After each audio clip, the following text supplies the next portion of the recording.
Hello everyone, ఇప్పుడు ఆషాఢం అయిపోయింది కదండి. మా వారు మా ఇంటికి వచ్చేసారు.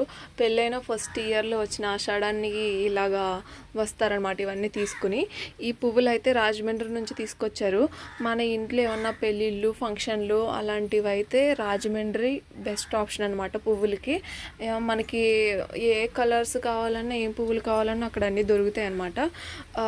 రేట్లు ఏం తక్కువ లేవు, ఎక్కువగానే ఉన్నాయి. ఎందుకంటే ఇప్పుడు శ్రావణ మాసం వస్తుంది కదా, పూజలకు అవి పువ్వులు ఎక్కువ అవసరం అవుతాయి కాబట్టి వాళ్ళ రేట్లు వాళ్ళు పెంచేశారు. ఇక్కడ స్వీటు హాటు పువ్వులు ఇవన్నీ కలిపి ఇంటి పక్క ఇరుగు పరుగు వాళ్ళకి ఇవన్నీ పంచి పెడతాం అనమాట. బ్లౌజ్ పీసెస్ కూడా ఇవన్నీ నేను ఫుల్ వీడియోలో లింక్ పెడతాను, తప్పకుండా చూడండి. ఆషాఢం గురించి ఇంకా చాలా విషయాలు తెలుసుకోండి. ఇవైతే ఇంట్లోకి తీసుకొచ్చారనమాట. మా ఇంట్లో అంతా స్వీట్ తినము. తప్పకుండా ఫుల్ వీడియో చూడండి, సబ్స్క్రైబ్ చేసుకోండి. హలో ఎవ్రీవాన్, ఇప్పుడు ఆషాఢం అయిపోయింది కదండి. మా వారు మా ఇంటికి వచ్చేసారు. పెళ్ళైన